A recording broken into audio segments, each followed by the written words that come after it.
não deixe de procurar a nossa tesouraria ou depositar o seu dízimo, a sua oferta. E tenho certeza que você há de cooperar, há de abençoar a nossa igreja. Como diz a Bíblia, Deus ama aquele que contribui com alegria.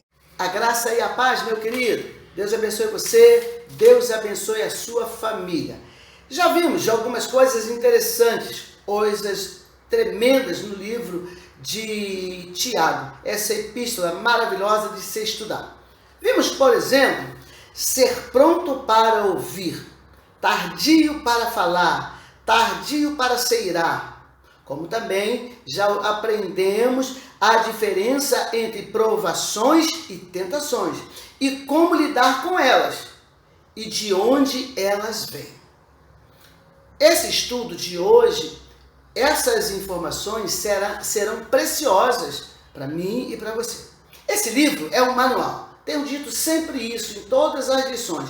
Um manual prático para nós que amamos a palavra de Deus, para nós que lemos a Bíblia Sagrada. Basta ler e praticar o que você aprendeu, o que você leu, o que você ouviu neste livro de Tiago, para você viver melhor, ter uma vida saudável de maneira espiritual e também, com certeza, de maneira material. Ele diz: não seja ouvinte da palavra, mas praticante. Grande conselho. Somos ouvintes ou somos praticantes da palavra? Hoje nós vamos ver alguma coisa relacionada ao conflito pessoal, aos conflitos pessoais. Aí eu lembrei daquele ditado popular que diz assim: quando um não quer, dois não brigam. Sempre que nós nos envolvemos em um conflito, somos responsáveis por esse conflito. Lembro das palavras de Jesus. Quando Jesus fala ali em Marcos, no capítulo 7, versículo 21 e versículo 23. O 21 diz assim: porque de dentro do coração dos homens é que procede os maus desígnios. Versículo 23.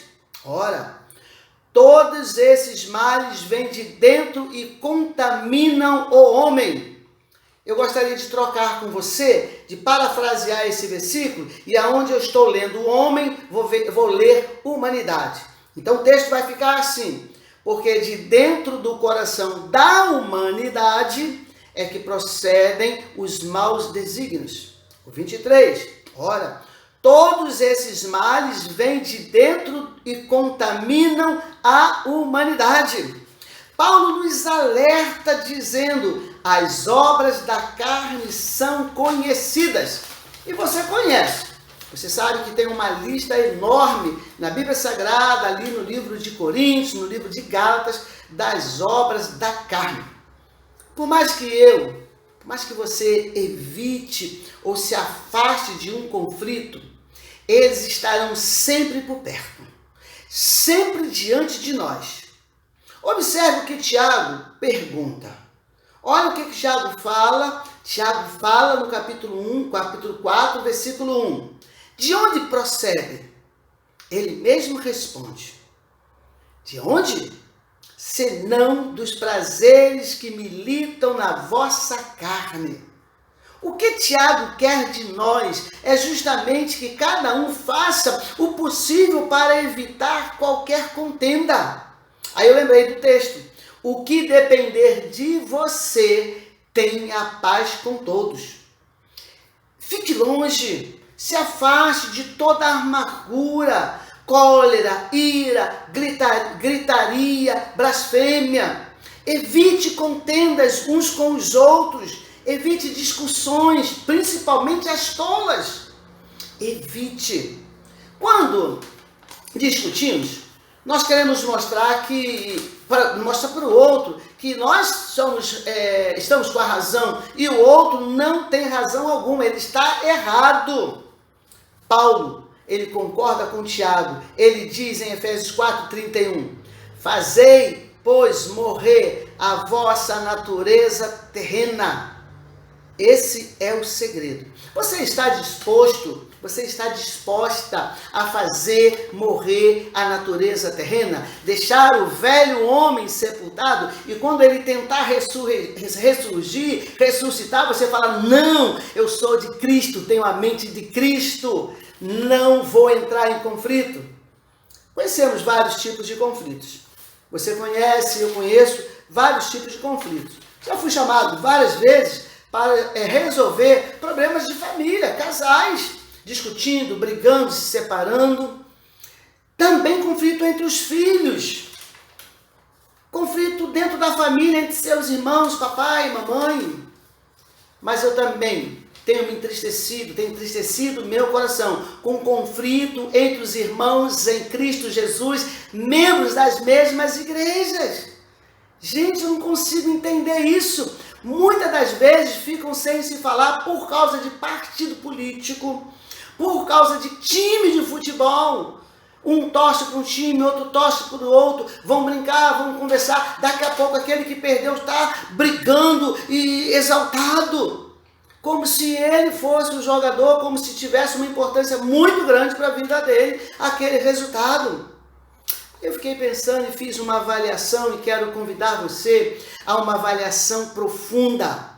Faça uma avaliação profunda e veja se você já não se envolveu em algum conflito ou está vivendo em um agora, principalmente dentro da igreja, com alguém de dentro da igreja, irmão seu ou sua família.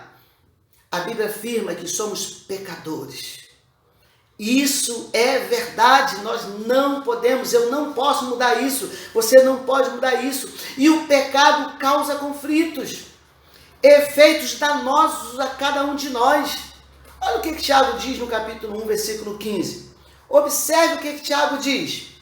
A cobiça, depois de haver concebido, dá à luz o pecado.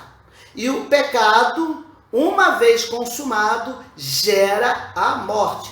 Vou repetir, quero ser mais claro. Observe bem. A cobiça, depois de haver concebido, dá a luz ao pecado. E o pecado, uma vez consumado, gera a morte. Lembra de Jesus em sua palavra? Ele disse: o que contamina o homem é o que sai da boca e não o que entra. O que contamina você, o que me contamina não é o que eu como, o que eu bebo, mas aquilo que eu falo. Somos responsáveis pelos nossos atos. Somos responsáveis por aquilo que nós fazemos. Sempre nós vamos ser responsabilizados por aquilo que nós fazemos. Por isso Jesus quer que eu e você sejamos seus imitadores. Ter a sua mente, a mente de Cristo. Vamos pegar uma direção diferente para evitar conflitos em todas as áreas de nossa vida. Eu não sei qual é a área que você precisa mudar, eu não sei qual é o exercício de fé que você precisa fazer, mas se precisa, tome uma direção diferente para evitar conflitos, mostrando para o outro a sua nova natureza, a natureza que habita em você, a natureza que habita em nós, a natureza de Cristo.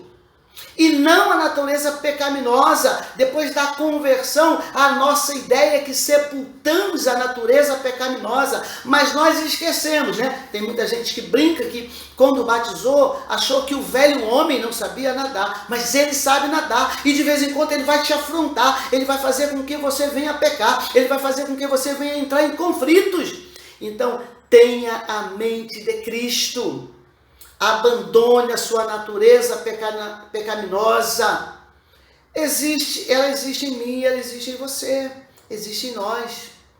A vitória ou a derrota de nossos conflitos depende da atitude individual de cada um. Depende da atitude individual de cada um de nós e da intimidade. Eu gosto muito dessa palavra. E da intimidade que temos com Deus e sua palavra. vou bater sempre nessa tecla. Em qualquer igreja que eu estiver, em qualquer sala de aula da EBD, ou de uma união de treinamento, ou num momento como esse de estudar um livro da Palavra de Deus. Oração e Bíblia Sagrada traz intimidade com Deus, faz a diferença na minha vida, na sua vida. O seu comportamento pode e deve evitar conflitos. Podemos evitar conflitos, você pode evitar conflitos. Não deixe o conflito ser mais alto ou falar mais alto. Evite o conflito. E você pode, porque a Bíblia diz que você tem a mente de Cristo. E Tiago, lá no capítulo 4, ele diz que se você sabe fazer o bem e não faz, comete pecado. Em nenhuma discussão, em nenhuma polêmica, você louva a Deus. Deus é exaltado através do seu comportamento. Que Deus abençoe você, que Deus abençoe a sua família. Bem, nós estamos com um concurso e parece que ele está bom. Tem muitas pessoas respondendo, algumas pessoas errando as suas respostas, mas eu não posso dar a resposta. Mas hoje eu vou fazer uma pegadinha com você e deixar apenas uma pergunta. Fácil de responder. Está no estudo de hoje a resposta. Está no estudo de hoje a resposta. Tiago diz que o pecado tem mãe e também tem vó. Tiago diz que o pecado tem mãe e o pecado tem vó. Então eu vou reformular a pergunta. Para Tiago, quem é a mãe do pecado? E quem é a avó do pecado? Vou repetir. Para Tiago, quem é a mãe do pecado e quem é a avó do pecado? Que Deus abençoe você, que Deus abençoe a sua vida. Um forte abraço. Deus dê a você uma noite, um dia abençoado. E se você se enrolar um pouquinho na resposta, você pode pensar assim: quem é a mãe do pecado e quem é a avó da morte? Porque o pecado gera a morte. Então, dá uma olhadinha aí no texto que você vai achar. Está fácil. Tem uma pessoa que está à frente. Já tem 20 pontos. E cada pergunta são 10 pontos. E critério para desempate é quem respondeu primeiro. Então temos essa pergunta, que você pode conseguir os 10 pontos, quem você ainda não tem 10 pontos, algumas pessoas já têm os 10 pontos. E na próxima quinta-feira, mais uma outra pergunta valendo 10 pontos. E tá, quem sabe, você responde as duas primeiro, desempata e vence esse concurso. Que Deus abençoe você, forte abraço, que você possa ter aí um dia abençoado.